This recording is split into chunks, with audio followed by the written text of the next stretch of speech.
While the rest of Europe has gone to extreme lengths to safeguard its populations from coronavirus, Sweden is gambling on a different approach. Here, cafes and restaurants are open, as are primary schools and kindergartens. While some see this as a common sense approach where the state puts trust in its people to act responsibly, others see it as a reckless experiment that may backfire. Here in Sweden, if you are young, if you are healthy, and go out and try to live as normal as you can. That's what I'm doing. We are scientists, we don't trust authorities, we trust data, and we don't see the data that supports that we should go for this strategy as the only country in the world. And when you get into an overload in the healthcare system, you don't have a choice to close down. You will have to close down then, and it would have been better to do that earlier so we can keep this in a controlled situation. And it's not as if Sweden has escaped lightly. The number of confirmed cases and deaths of people who have tested positive for coronavirus is following a similar incline to other European countries. As of April 8, there were nearly 8,500 reported cases and 687 deaths. Some restrictions are in place though. Restaurants and cafes like this one in Stockholm are no longer able to serve customers at the bar. Well, we have marks on the floor where we are telling people to stay like 1 meter from each other, and we're trying to get the people not to sit next to each other, maybe one table away from each other. Yeah. Josep has seen business drop by about 50% as people have begun to change their behaviour, and he has laid off some of his casual staff.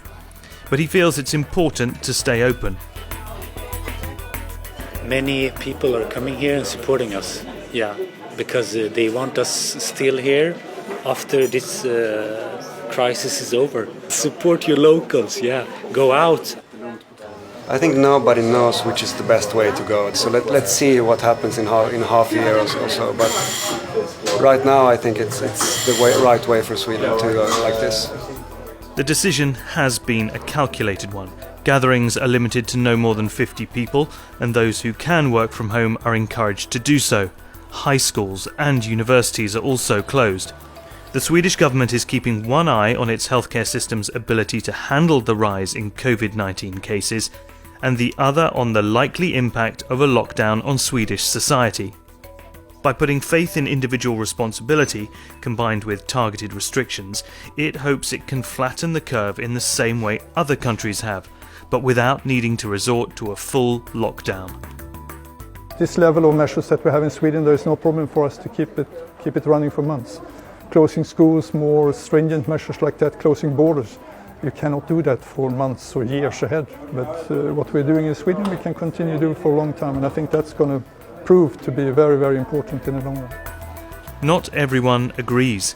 With case numbers climbing, many feel Sweden should be following the path trodden by the rest of Europe and abandon its casual approach to the pandemic. Hospitals here have expanded their intensive care capacity, and a field hospital has been set up in Stockholm in anticipation of a rise in demand. If Sweden's own curve refuses to flatten, more drastic measures have not been ruled out. Back at the cafe, Josep knows things may well get harder. If he loses much more business, he'd prefer a government-imposed lockdown. At least then, he'd receive a financial lifeline. As long as it doesn't get worse than this, I think it's fine. But if it gets worse, and if they put in like further restrictions for us,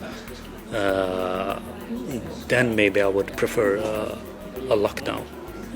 If it continues like this, I don't think many can survive.